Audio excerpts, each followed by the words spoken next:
Graças te damos pelo teu amor, pelo teu favor, pela bondade do teu Espírito e nos conceder mais uma oportunidade de estarmos aqui para uma aula. Senhor meu Deus, eu sou apenas uma ferramenta nas tuas mãos e peço ao Senhor que me conduza na execução desta aula. Que tudo seja para a honra, para a glória e para a exaltação do teu nome. Eu te peço, Senhor, que me permita lembrar tudo aquilo que foi estudado, tudo aquilo que foi planejado, tudo aquilo que foi proposto e colocado no coração de mencionar com os alunos hoje aqui. Que em tudo nós saiamos daqui edificados para a honra e glória do teu santo e poderoso nome. Amém? Muito bem, gente. Aula 2 do livro Profetas Menores. Na aula passada nós falamos Obadias,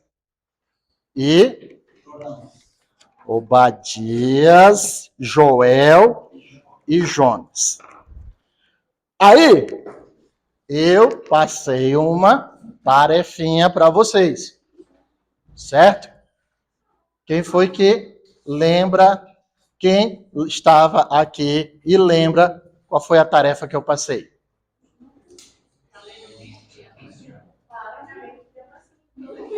Hã?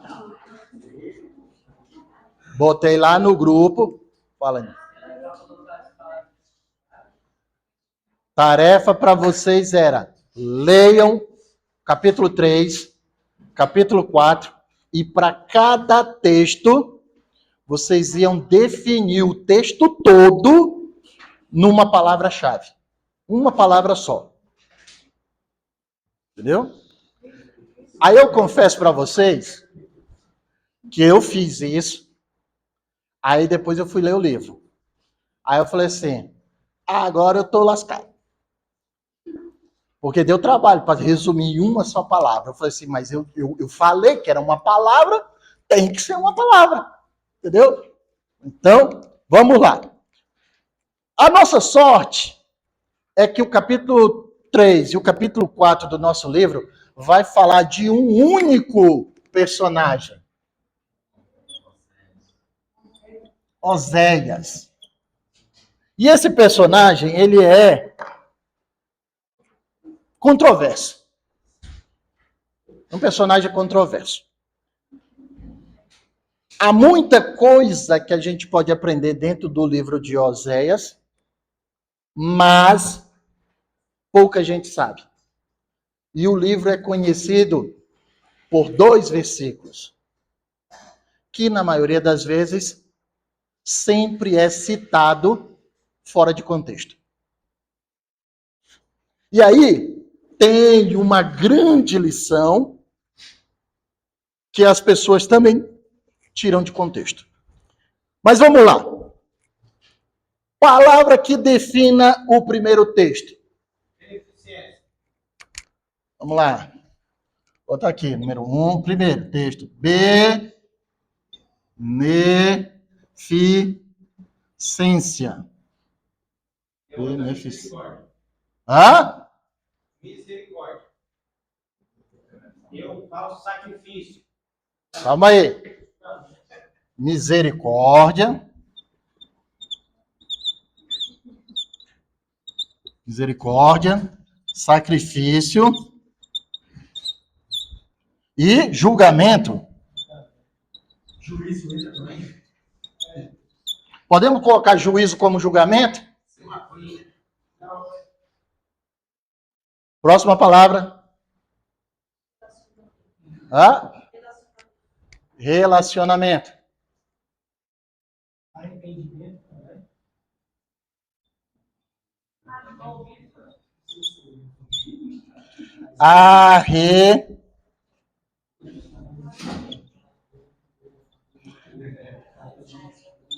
Arrependimento. Hã? Infidelidade.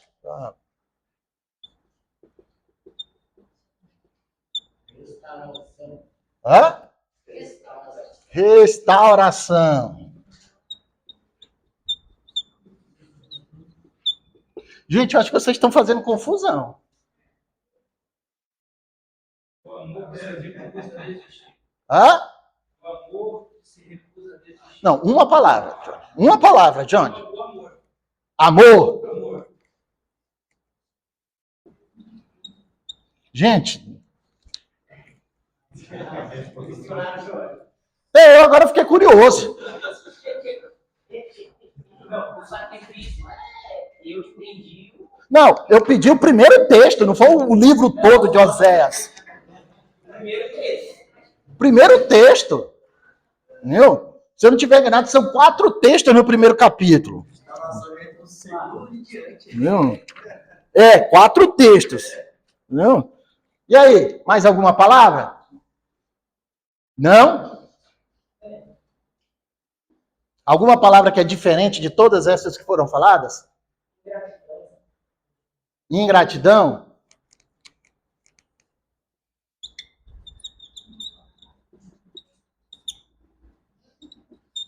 Maldade, prostituição. Calma, Medina. Escolhe uma. Só fala nisso. Escolhe uma. Prostituição.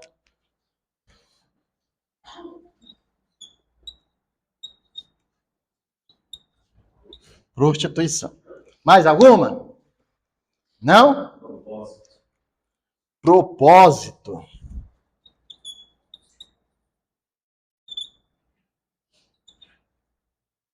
Mais alguma? Esposa.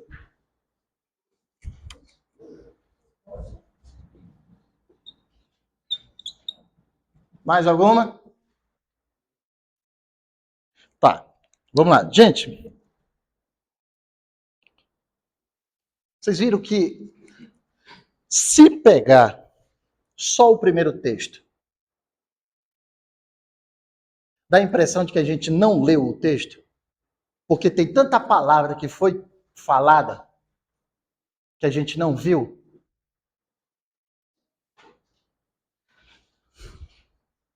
Deixa eu ver aqui.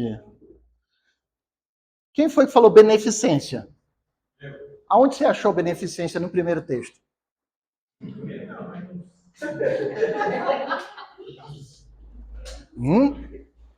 Vamos lá. A minha palavra, que ela é enigmática.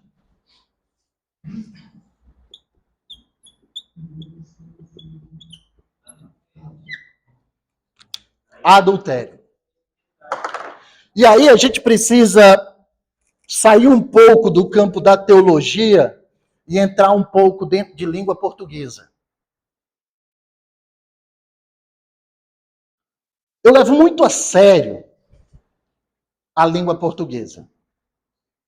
Certo? Eu levo muito a sério. Eu sou aquele cara xarope, que se você me mandar uma pergunta no WhatsApp sem um ponto de interrogação, eu não respondo. Não respondo. E vários amigos, eu te fiz uma pergunta lá, você não respondeu. Eu falei, pergunta? Eu falei, cadê? Abre aí. Eu falei, cadê? Isso aqui eu falei, não, isso aqui é uma afirmação, não tem ponto de interrogação. Se não tem ponto de interrogação, eu não tenho obrigação de responder. Por que você é chato assim? Porque a falta da compreensão do que se está lendo altera-se o texto. E essa palavra, dentro da igreja, dentro do ambiente evangélico, ela é muito mal interpretada e é a melhor parte dela. É só ser mal interpretada. Ela é aplicada de todas as formas, menos da forma correta.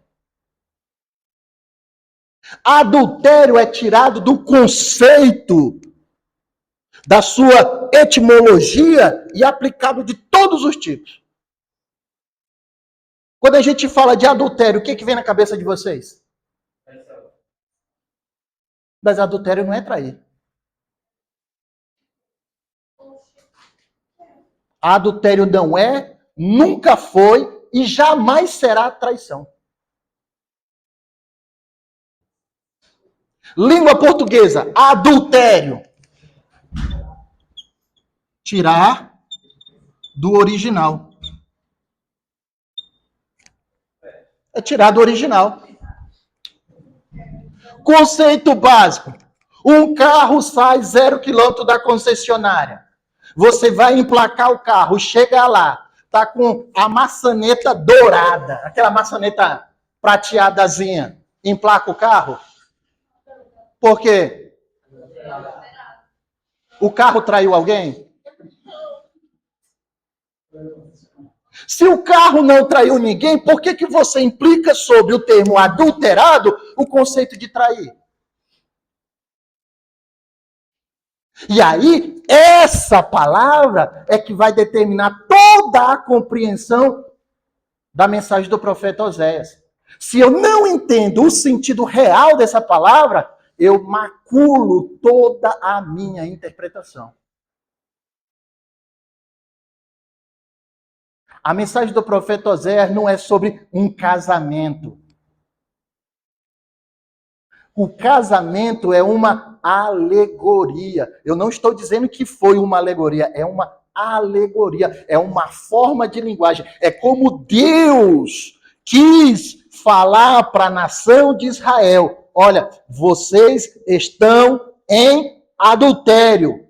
Por quê? Porque eu não criei vocês para o relacionamento que vocês têm. Vocês estão fora do plano original que eu tinha para vocês. É só isso. Entenderam isso? Vou lá na secretaria pegar a prova porque a aula acabou. Acabou. Só que tem falado essa palavra aí mudou o significante de eu. Acabou a aula. Não, tem muitas perguntas. O fato de você ter perguntas, acabou. Se você consegue compreender que o adultério não tem nada a ver com casamento, mas com tirar do original, você vai compreender toda a mensagem do profeta Oséias. Ah, mas ele casou com uma prostituta.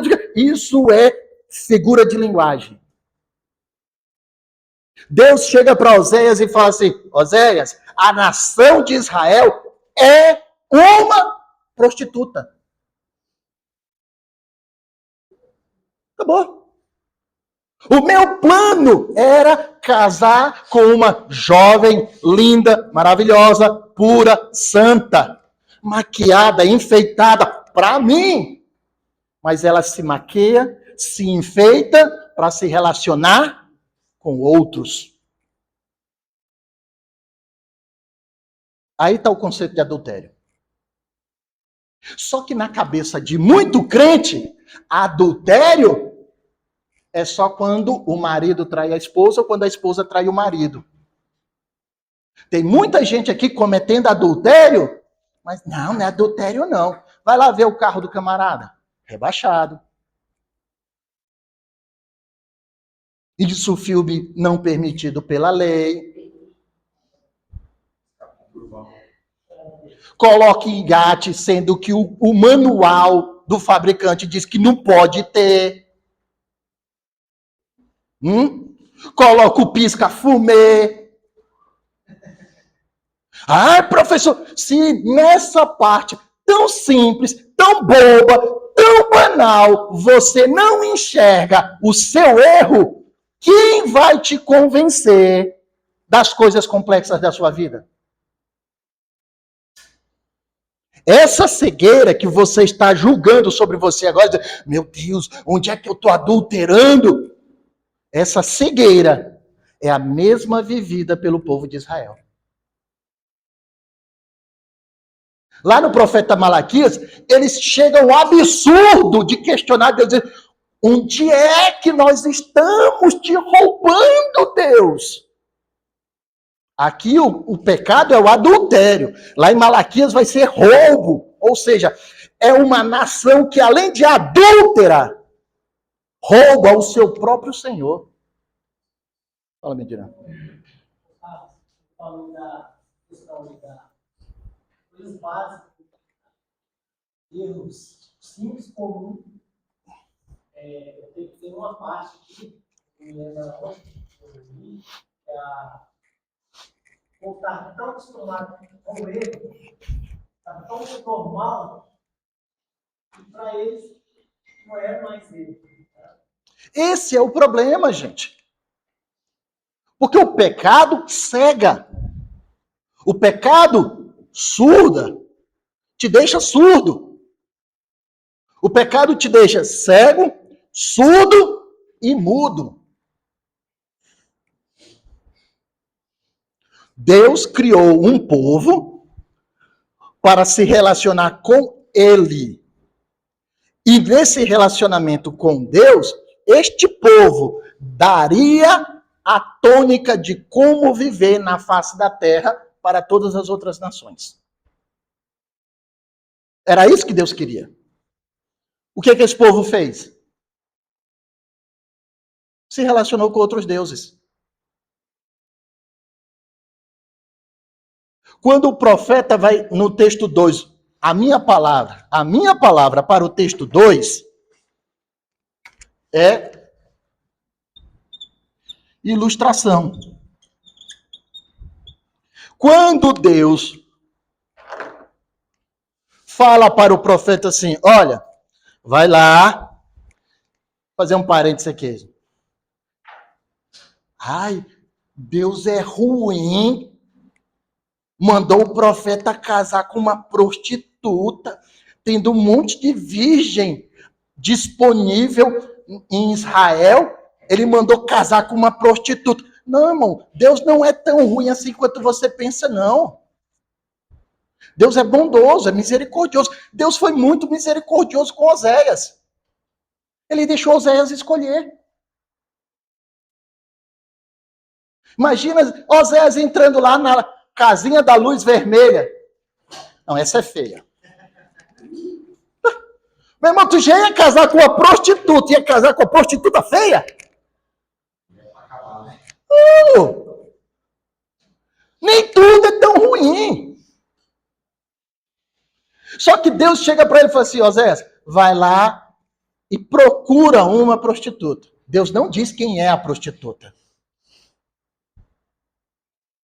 Ah, mas por quê? Porque se Deus determina, Oséias podia chegar e falar assim, Deus, foi o Senhor que mandou eu casar com ela. Ele falou, não, você escolheu a mulher. A mulher também aceitou casar-se com o profeta.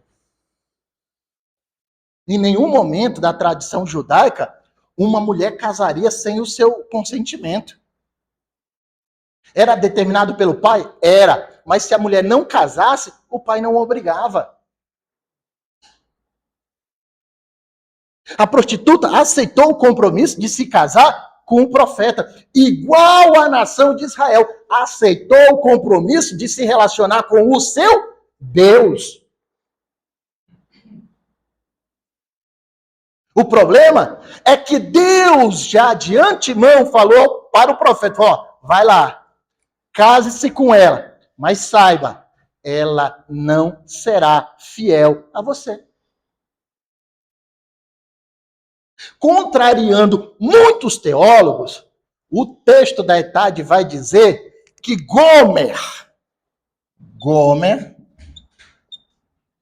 e tem um acento circunflexo aqui, por isso que o nome é Gomer. Já vi gente falando Gomer, e não é. Levem a sério, língua portuguesa, tá? Gomer. Muitos teólogos vão dizer que Gomer só se prostituiu depois de casar com Oséias. O livro da Etade diz que não. Ela já era uma prostituta. Professor, e o que o senhor acha? Ela se prostituiu antes ou se prostituiu depois? Para mim não faz a menor diferença. Porque se ela se prostituiu antes, ela é o exemplo do povo de Israel. Que mesmo Deus sabendo que já iria ser traído, amou Israel incondicionalmente. Se ela só começou a trair depois do casamento, também é Israel. Por quê? Porque depois de casada com Deus tão maravilhoso, se deixa levar pelas seduções do mundo e se envolve com outros deuses. Simples. Tá vendo, gente, como é simples, como é fácil observar? O livro da Etade vai dizer que Gomer teve filhos antes de se casar com o profeta. E depois de casada com o profeta, tem mais 3 filhos. E é engraçado que o nome dos 3 filhos são uma sentença que Deus coloca sobre a nação de Israel. O texto 2, a palavra é ilustração, porque todo o casamento do profeta é a forma como Deus usou para falar com a nação. Primeiro, o profeta não podia casar com uma mulher que não fosse virgem. Fazia parte do ministério dele. Ele tinha que casar com uma mulher virgem, porque a virgindade era símbolo de pureza. O que eu aprendo ali? Que Deus olha para a igreja e fala, embora ela diga que é limpa, santa, pura, ela comete pecado. Eu vou casar com ela. Casar com uma mulher não virgem era desonra para o profeta. O povo agora está experimentando o seu comportamento refletido na vida do profeta. Na ilustração, o profeta é Deus e a prostituta é a nação de Israel. E tal qual o comportamento da prostituta, a nação de Israel se comporta com Deus. Não foi uma vez que ela saiu de casa e voltou para a prostituição. E detalhe, não é que ela se prostituía dentro de casa. Ela trai o marido escondido. Não, ela abandonou a sua casa e voltou a morar no local de prostituição. Ela abandonou os 3 filhos na casa do profeta e voltou para a prostituição. E não foi só uma vez que isso aconteceu. Qual é a ilustração, professor? Tal qual a mulher do profeta Oséias. Quantas vezes nós não viramos as costas para Deus e nos prostituímos com as ofertas do mundo? Cometendo adultério contra Deus. Como? Tirando a nossa vida do plano original que Deus tem para nós. Quando você se conscientizar de que Deus tem um plano para você e você anda paralelo a esse plano, isso é adultério.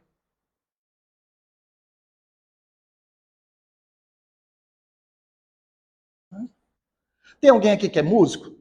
Que entende de música? É? Vamos lá. A música original é em dó. Aí o camarada vai e canta com dó.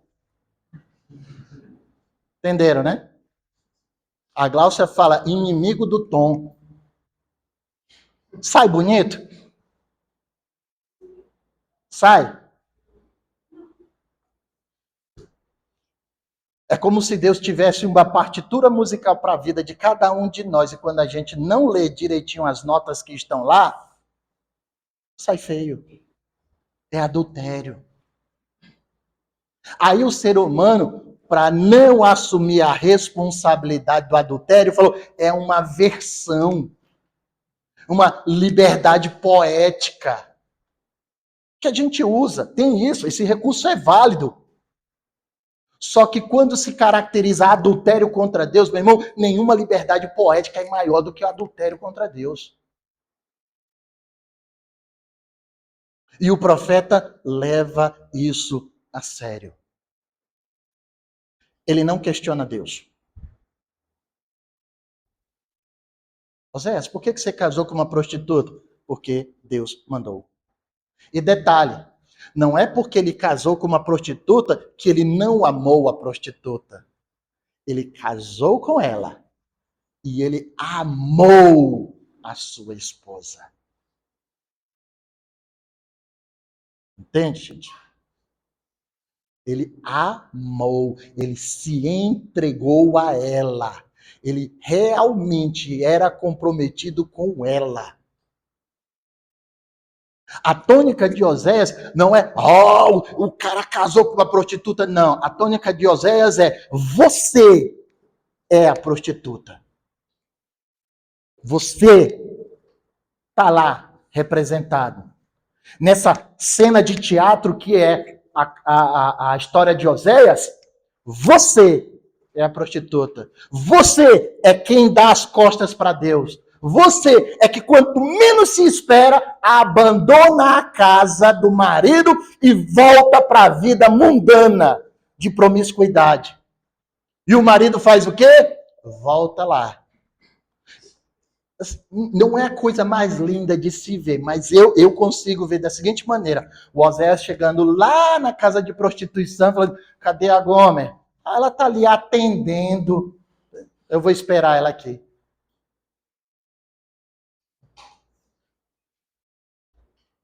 Você consegue imaginar isso? Você consegue se colocar na figura do profeta?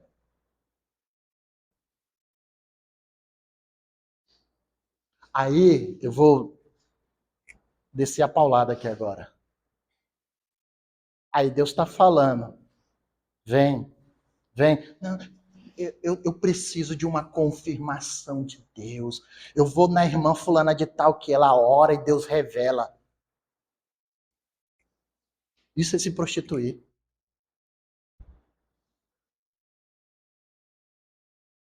Eu vou na campanha da igreja fulana de tal. Mas não tem culto na sua igreja hoje?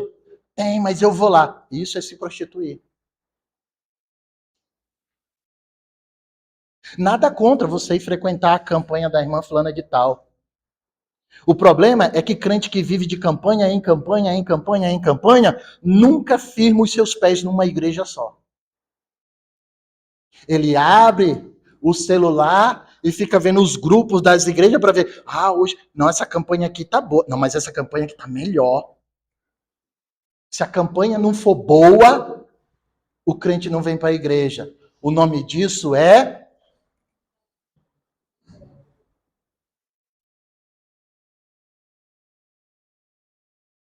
Deus te chamou para fazer campanha? Não. Eu não sou contra você fazer campanha. O problema é que eu não vejo ninguém querendo fazer campanha de ler a Bíblia. E se fizesse campanha de ler a Bíblia, estava bom. O problema é que, depois da campanha de ler a Bíblia, tem a campanha do viva o que leu.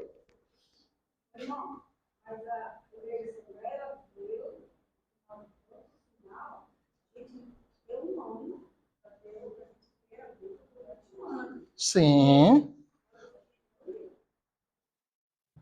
Desculpa eu falar isso, mas a senhora é uma no universo de quantos?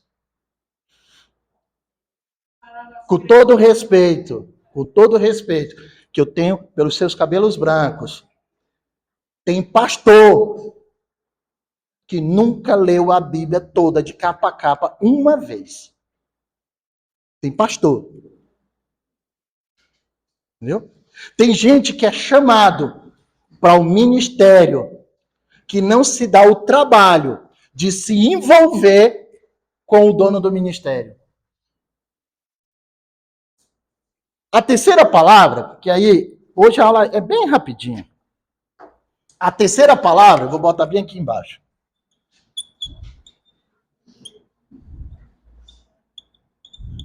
A terceira palavra é recaída. Por quê?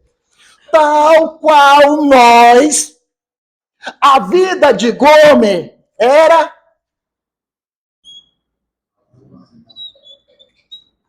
Tá parecendo aquele negócio de médico, né?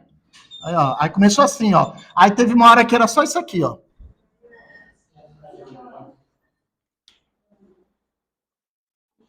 Hoje eu vi uma ilustração maravilhosa. Eu acho até que eu salvei esse link, eu posso depois mandar. Um pastor americano. Os americanos são bons para fazer ilustrações. Um pastor americano. Sabe aqueles bonecos de posto de gasolina? Que fica lá. Entendeu? O pastor pegou um daquele e botou no púlpito da igreja. E falou assim: você é esse boneco. E o crente que vai de campanha em campanha em campanha, é isso aqui. Aí tá lá. O motorzinho estava desligado e o boneco não parava em pé. O pastor pegava, o boneco caía. Caía. Ah, mas por quê? Porque o que tem fora do boneco exerce uma pressão maior no boneco do que o que está dentro do boneco. A pressão de fora é maior, então suprime o boneco. Mas, quando você realmente firma os seus pés, não é na igreja, tá? Porque a igreja não salva ninguém. Você firma os seus pés na palavra de Deus, aí ele liga o motorzinho e de repente, e o boneco fica em pé. Aí falou assim: agora, se eu chegar aqui e tentar derrubar o boneco, ele volta a ficar em pé. Por quê? O que está dentro dele exerce uma pressão maior do que o ambiente externo.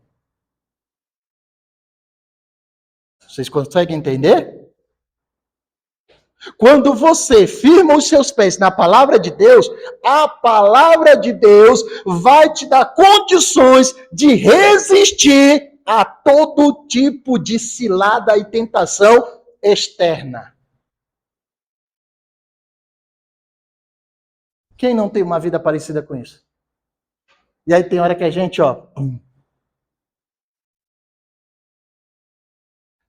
a vida não é para ser uma constante de subida.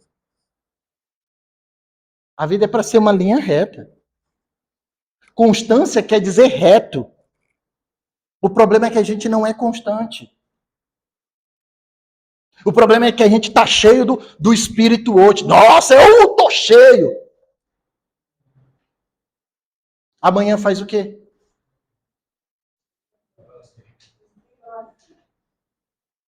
Eu já vi, essa é uma crítica pessoal, tá? Ah, irmão, vamos para a igreja buscar poder. Tá. Eu vejo muita gente indo na igreja buscar poder. Mas eu não vejo ninguém preocupado em usar o poder que foi buscar. Você quer poder? Beleza. Mas você vai fazer o que com esse poder?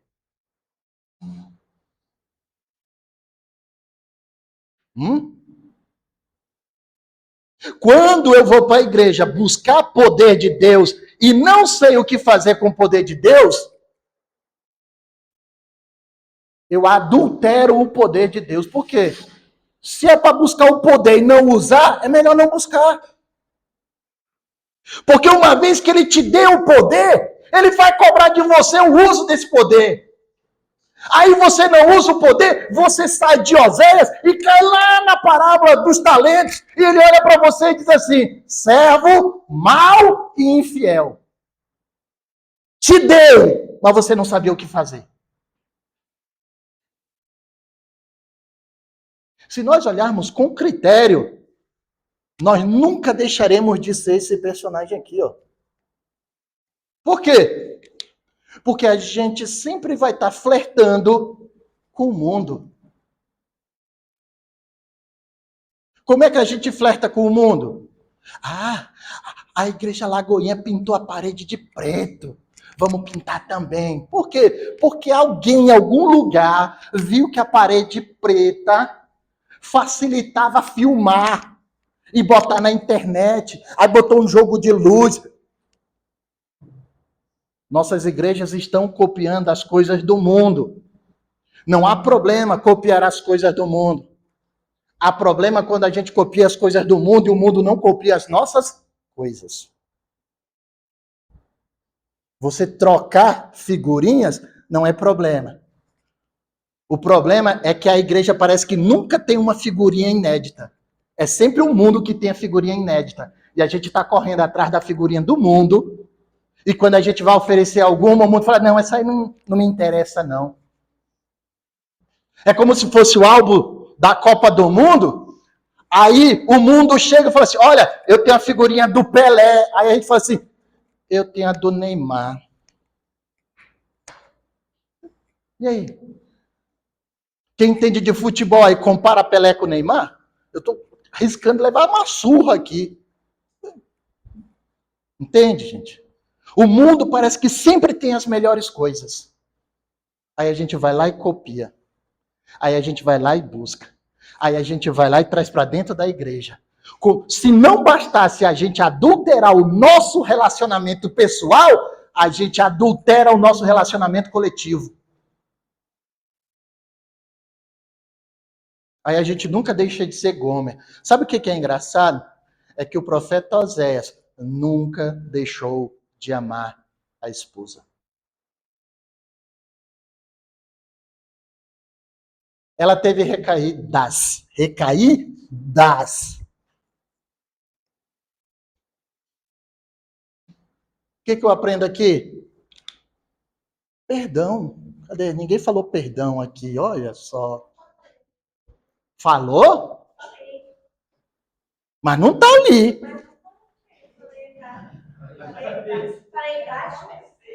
E aí me deram umas olhadas assim, Eu vou botar o seu perdão aqui bem suspeito. Aí, ó. O que eu aprendo sobre perdão? Com o profeta Oséias.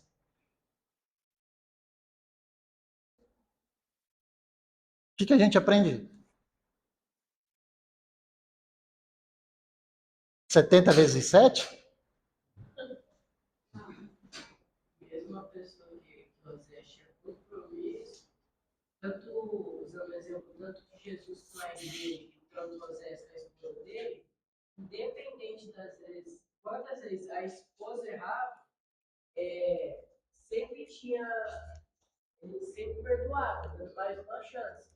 E ainda com esperança que talvez esse perdão ela não teria. Por que ele sempre perdoava? Vocês vão dizer amor? Vão? Tá bom. Tá. O que a gente aprendeu na aula passada? O que é amor? Vocês não lembram?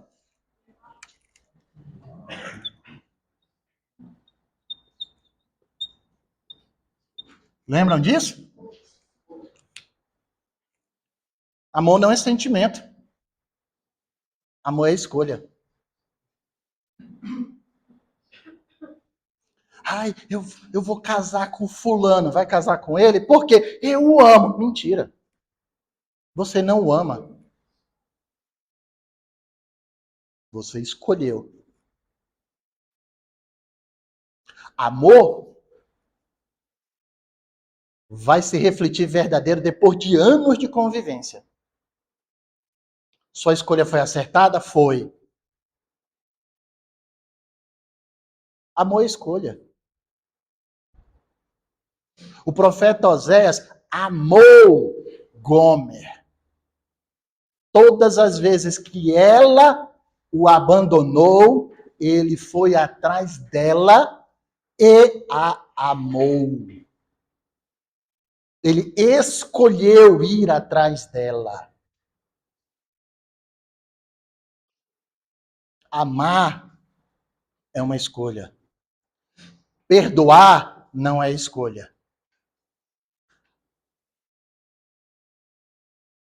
Você pode escolher quem amar, mas não pode escolher quem perdoar. Amar é uma escolha. Perdoar é um mandamento. Perdoai-vos uns aos outros, assim como eu perdoo vocês. Oração do Pai Nosso. Me perdoa nos mesmos moldes que eu perdoo quem tem problema comigo. Ô, Johnny, me perdoa. Não, olha, que tá bom, deixa pra lá. Tá bom, tá. Tô perdoado. Perdoado, você vai ver, seu gordo safado, não sei o quê. Deus, me perdoa. Oi, Johnny, tu falou que era para eu te perdoar, igual tu perdoou o Elic.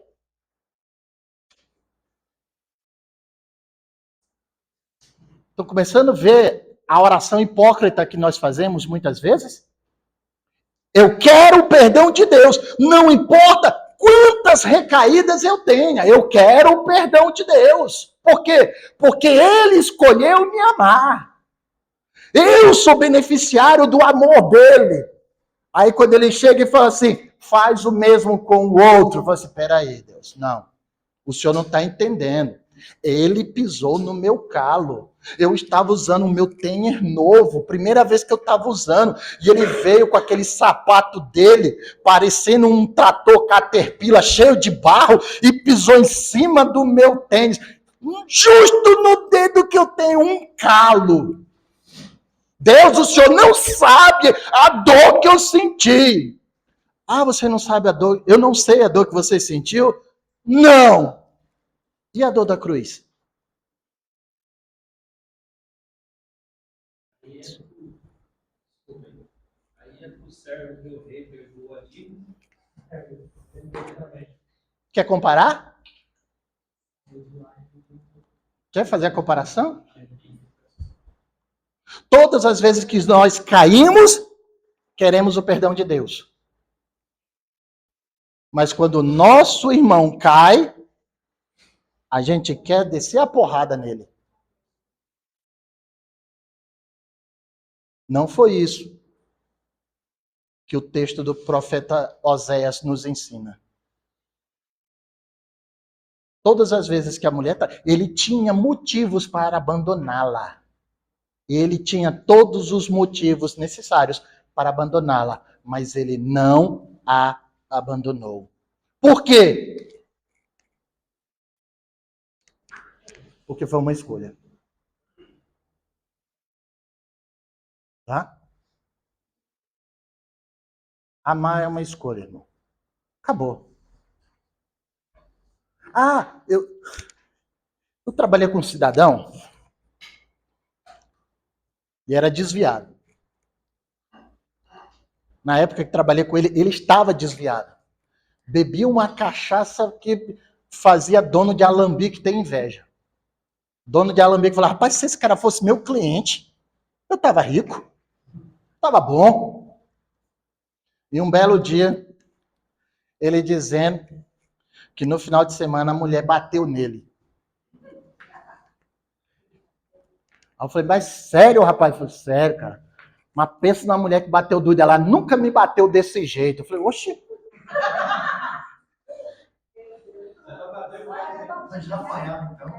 falei, ué, filho. Não, essa vez ela pesou a mão. Eu falei assim, por que tu não larga ela? Ele falou assim, você tá doido? Aí parece que passou a ressaca dele na hora. Ele olhou pra mim bravo e falou assim, você tá doido?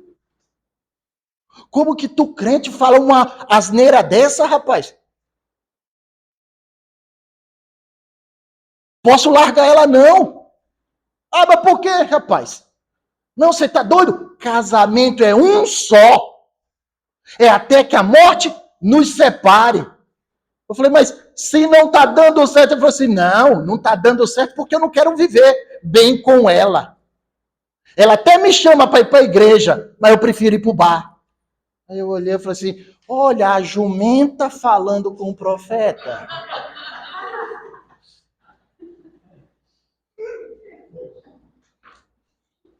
Eu falei, mas e aí? Eu falei, não, eu casei com ela e vou viver casado com ela. Eu falei, e por que tu não ora para Deus matar ela? Ela falou assim, tu é besta, rapaz. O errado da história sou eu. Se eu pedir para Deus matar ela, ele vai falar assim, não, eu vou matar você e ainda vou te mandar para o inferno. Tá orando pelo motivo errado. Eu falei, agora vai dar aula de teologia para mim. Aí ele falou assim, ué, se parece que não é crente. Desviado. Isso faz eu lembrar daquele versículozinho de Provérbios 22:6, né? Ensina no caminho que deve andar. É o caminho que deve, não é o caminho que anda. Ele pode estar andando no caminho errado, mas ele sabe o caminho que devia andar. Ninguém aqui vai para o inferno sem saber por que está lá. Se Deus permitir algum de vocês aqui entrar no inferno, saiba que na hora que você chegar lá, você sabe exatamente os motivos que te levaram para lá. Ninguém entra no inferno enganado. Agora, no céu, a grande maioria vai entrar e vai dizer assim: ô Carlos, eu achei que eu não conseguia entrar. Por quê? Porque o nome disso é graça. Você vai entrar não pelos seus méritos. Agora, no inferno, você entra pelas suas ações. Escolha. Quando a gente escolhe alguma coisa que ofende a Deus, nós estamos amando mais o mundo do que a Deus. Oséias tinha todos os motivos para abandonar a sua esposa, mas ele escolheu amar. Que duro, né? Que pedrada, né? Mas não tem o que fazer, gente. Para o texto 4, olha, já baguncei o quadro todo. Vamos apagar aqui. Para o texto 4, a minha palavra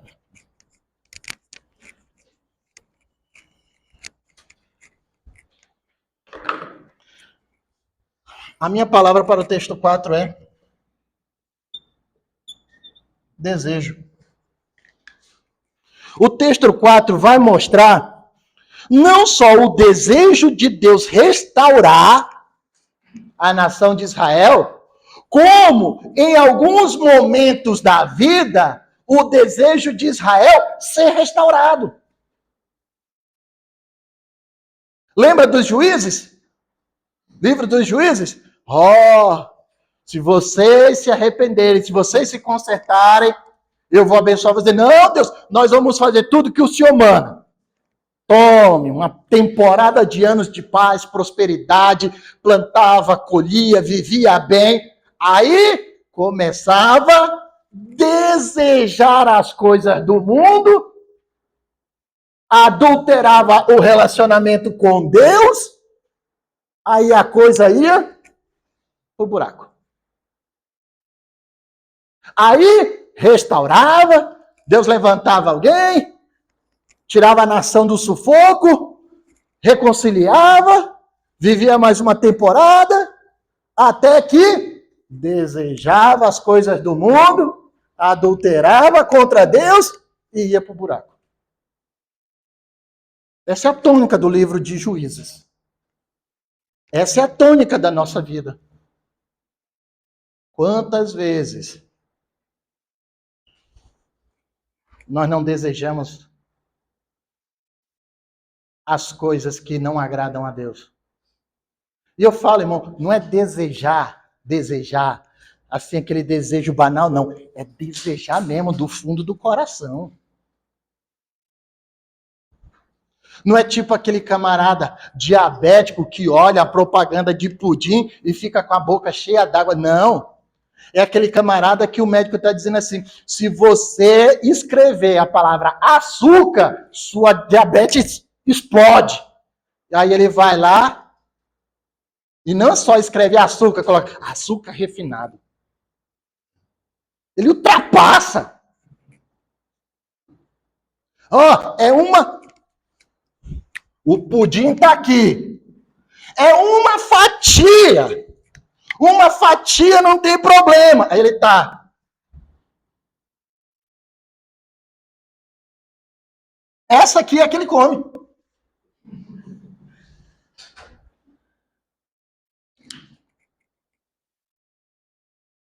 Quantas vezes a gente não faz isso? Deseja as coisas que não agradam a Deus. Mas para todas as vezes que a gente deseja as coisas que não agradam a Deus, Ele se responsabiliza por nos restaurar. Fala, Medina. Essa parte onde fala que a Gomes ela procurava os amantes porque eles ofereciam para ela pão, água, banho, vinho, bebidas, por esses motivos. Certo? A pessoa está adulterando quando ele busca a Deus apenas para as coisas dessa vida. A busca a Deus dos interesses próprios. Quando Gomer vai buscar os seus amantes, o que é oferecido para ela? Pão, água. Espera aí, vamos devagar. Oferece para ela pão, água, lã, vinho, linho. Linho de linha. Tá, linho, óleo e bebidas. Bebidas em geral. Tá. Irmãos, seja bem sincero. Crente de verdade precisa ir para o mundo para achar pão? Rapidinho aí. João 6,48. O que está escrito? Hã? Fala, Linés, que eu sei que você sabe. 6,48. Não é isso? Eu sou o pão da vida que desceu do céu. Eu sou o pão da vida. O que é que o pão que desceu do céu não te alimenta, que o pão do mundo te alimenta?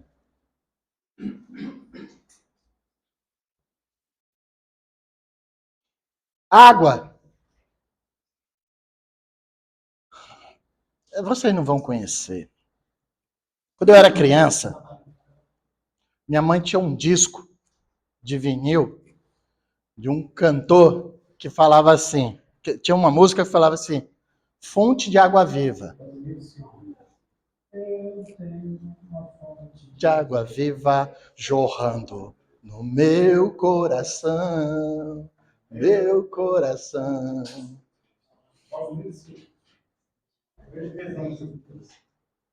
Você vê que eu sou velho, hein? É.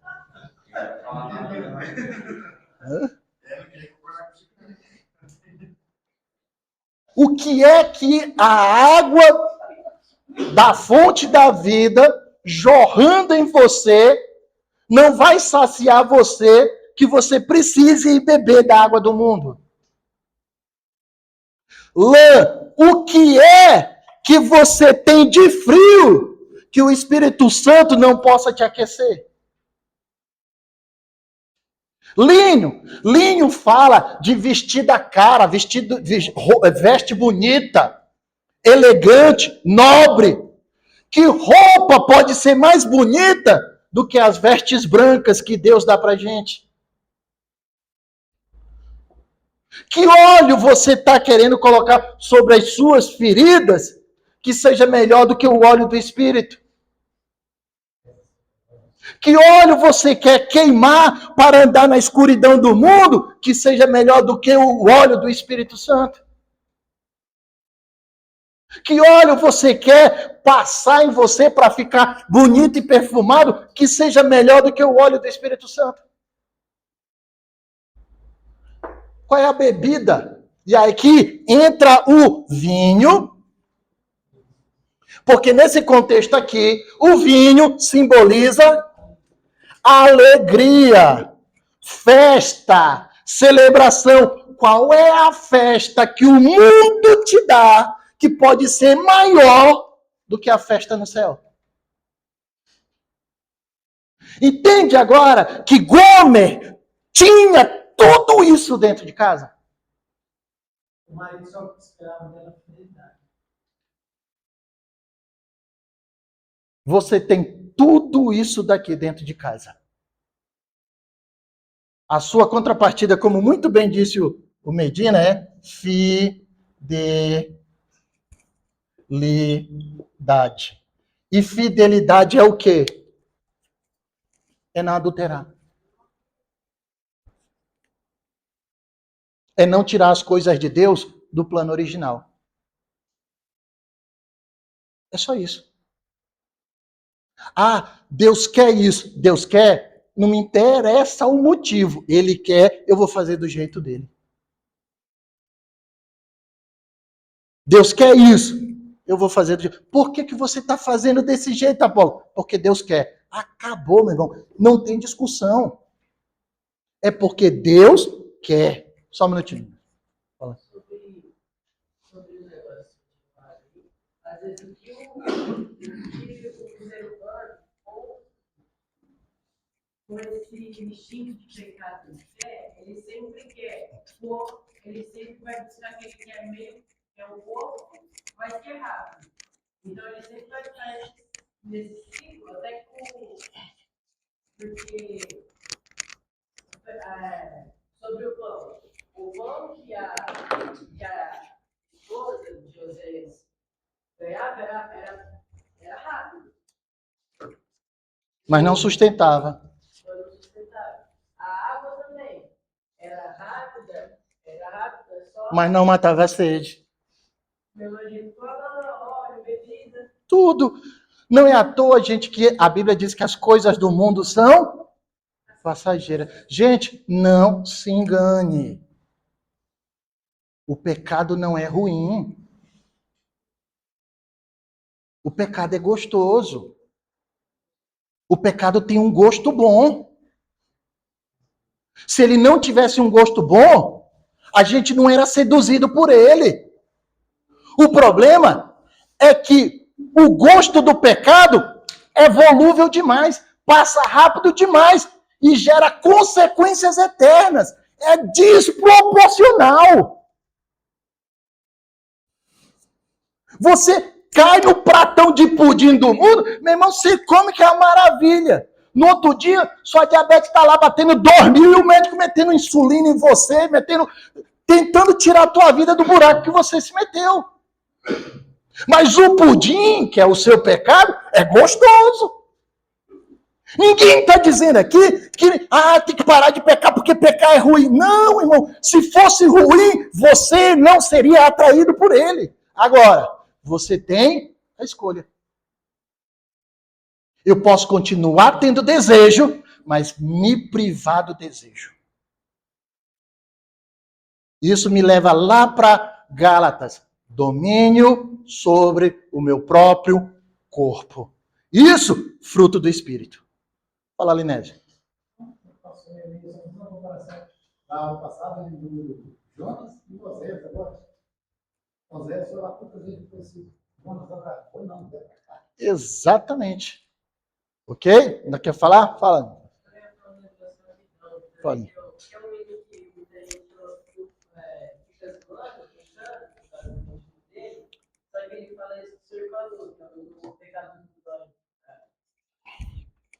Não se iluda.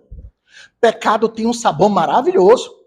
Seja lá o pecado que você pensar, ele é gostoso. Porque se ele não fosse, você não pensava em cometê-lo. Tem um vídeo de um casal, o cara vai numa árvore.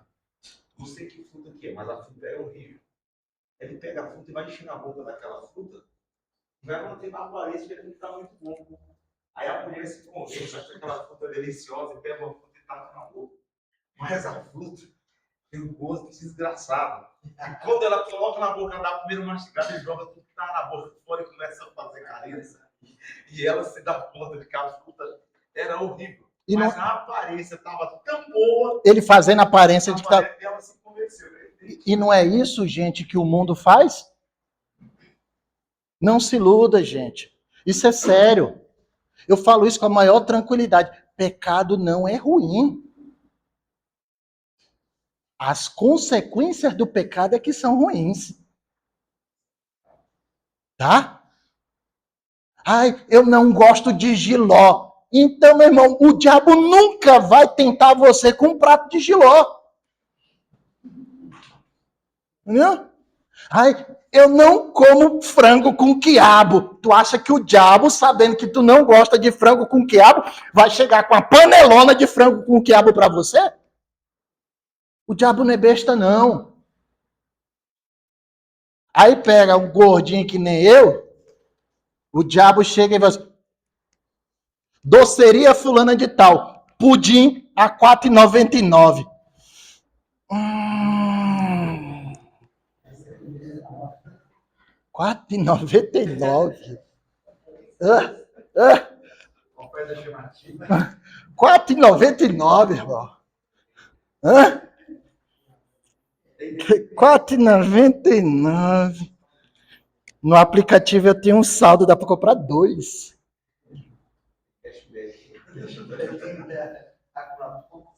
Nossa, tá pequenininho aqui. Entrega grátis. Entenderam? Entenderam, gente? Você tem a decisão. Só isso. Oséias decidiu amar. A Bíblia não conta quantas vezes ele foi buscar Gomer na prostituição. Mas a Bíblia diz que ele respeitou ela. Todas as vezes que ele foi buscar ela na prostituição, ele respeitou o ritual de purificação. Quando uma mulher se envolvia em adultério, relação sexual ilícita, ela tinha que passar por um período de limpeza, de purificação. Imagina o respeito que Oséias teve com a sua mulher. E quando ela estava considerada pura novamente, a Bíblia diz que ele a amava. Ele não ficava jogando na cara dela o passado dela. A gente aprende muito aqui. Não é só os 70 vezes 7, não. É amar incondicionalmente. Professor, mas tem que tirar o chapéu para ele também, pela fidelidade dele para com Deus. Né? Você vê que ele encarou tudo isso, mesmo vivendo uma vida amarga. Imagina o falatório que faziam da vida dele. Aquele povo judeu, que isso era uma afronta. Uma afronta terrível. E ele tem que conviver com isso e mostrar para aquele povo que era de Deus. Como que a fidelidade dele para com o Senhor. Eu confesso para o senhor, irmão Silvio, eu confesso para o senhor que isso me fez pensar muito. Falar assim, cara, ele recebeu muito convite para visitar amigos e depois foi recusado. Sabe, vamos lá na minha casa, Apolo. Aí de repente chega e fala, não, Apolo, você casou com uma mulher que é adúltera, você está contaminado. Eu não quero você na minha casa, porque ter você na minha casa vai trazer falatório sobre a minha pessoa. Vocês conseguem mensurar isso, gente? Essa é a tônica da primeira parte do livro de Oséias. Ok? Vamos para o intervalo, aí a gente volta depois.